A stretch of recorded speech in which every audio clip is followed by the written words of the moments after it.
Donc ils appellent ça le R65-2. Donc il va y avoir dorénavant le drone complet qui va être livré avec cette frame.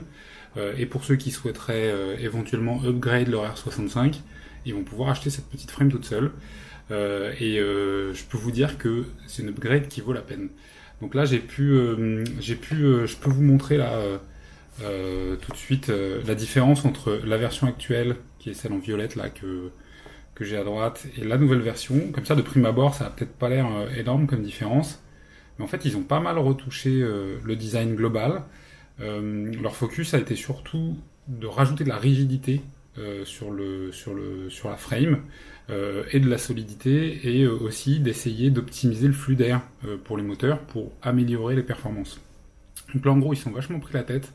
Je vous mettrai un petit encart là, avec quelques exemples de concepts et de design qu'ils ont fait pour essayer d'améliorer tout ça. Mais en gros, leur travail a été vraiment, comme vous pouvez voir, là, de modifier un petit peu la manière dont la frame a été structurée. Donc on a chose assez intéressante, et je pense que ça concourt pas mal à la nouvelle rigidité.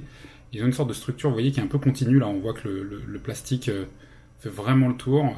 Là où ici, le flow, on va dire, de l'assemblage des choses était un petit peu différent. Et devait pas aider tant que ça avec la rigidité, ou en tout cas un petit peu moins, puisque c'est quand même une très bonne frame, hein, la frame du premier. Et surtout, j'ai l'impression que dans les parties plastiques où ils ont un petit peu réduit comme ça le nombre d'arceaux et tout, bah, ils en ont profité pour en remettre dans les ducts. Bah, justement, pour parler de la différence à l'usage, je vais vous mettre une petite vidéo là en surimp de mon premier vol, d'un de mes premiers vols avec. Donc là voilà, je l'ai équipé sur mon R65 Race. Donc j'avais une frame qui était un petit peu fatiguée, c'était la bonne occasion de la changer. D'ailleurs, vous noterez qu'il y a une nouvelle couleur, le petit orange assez sympa, je le trouve assez flashy, plutôt cool. Beta faisait pas ce genre de couleur bien brillante avant, donc là c'est assez sympa d'avoir ça. Et donc là j'ai juste changé la frame, ça a été une modif qui m'a pris 10 minutes à peu près. Dans la frame on voit tout de suite les petits trucs un peu nouveaux. Là je sais pas si vous voyez, il y a des petits ergots pour que les vis rentrent mieux et que ça soit bien fixé.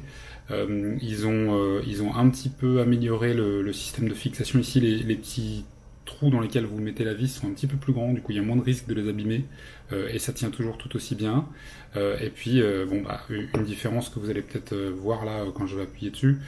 Donc ça c'est la frame précédente, vous voyez, j'appuie pas beaucoup, ça se déforme bien quand même. Et là, c'est pas la révolution, mais je pense que j'appuie à peu près aussi fort, et on voit quand même que ça se déforme beaucoup moins là déjà.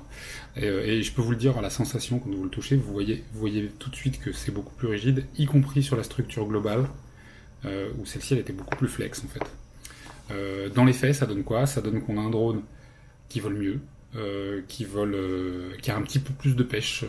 J'ai été étonné de ce claim là qu'ils ont fait, ils annoncent quasiment 5% de gain en performance. Et dans les faits, en fait, moi j'ai eu l'impression que c'était vrai, que le drone volait avec un petit peu plus de puissance. Et surtout, ce que je trouve assez ouf, d'ailleurs si vous regardez dans la petite vidéo là que j'ai mis, j'y vais un peu fort volontairement pour essayer de provoquer du prop wash, pour essayer de provoquer des vibrations. Je fais des moves un peu agressifs là, où volontairement j'avance dans le flux d'air à reculons, j'avance dans le flux d'air du drone, et ça vibre quasiment pas. J'ai réussi dans la vidéo à faire vibrer une ou deux fois, mais vraiment pas beaucoup. Donc ce quad qui était déjà hyper bien tuné d'usine là, quand vous l'achetez, il est déjà super sympa à voler, et il le devient encore plus. Donc voilà, cette petite upgrade là de la frame V2 du R65, ça vaut vraiment le coup. Si vous aimez bien cette machine et que vous vous amusez avec, je trouve que c'est une upgrade facile, rapide. De toute façon, on en change souvent des frames, donc dorénavant vous allez être obligé de passer sur la V2. Je crois pas qu'ils vont continuer à faire des V1, et vous verrez, ça vaut vraiment la peine. Voilà, donc des petites bécanes avec lesquelles on s'amuse bien. Je sais qu'on m'a dit récemment que certains avaient trouvé que j'avais un petit peu progressé sur mon freestyle. Et je crois que c'est à cause de lui, voilà, parce que en fait, je l'ai un peu toujours dans mon sac. Je le sors un peu n'importe quand. Je fais du freestyle dès que je peux.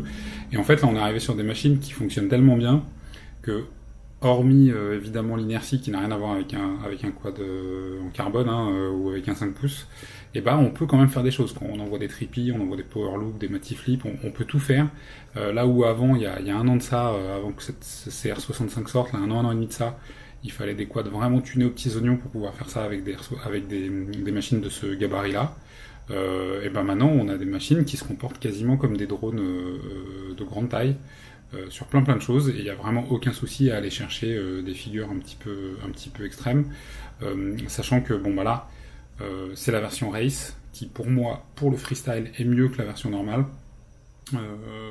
Mais en intérieur il est plus difficile à piloter, voilà. Donc je vous laisse faire votre choix sur la variante que vous voulez utiliser, mais en tout cas ça vole vraiment super, et cette nouvelle frame c'est pas de la blague, ils ont vraiment bossé les mecs, aussi bien sur la structure générale que sur la manière dont ça va gérer les moteurs, les flux d'air améliorés pour que les moteurs gagnent un petit peu en performance, la rigidité générale.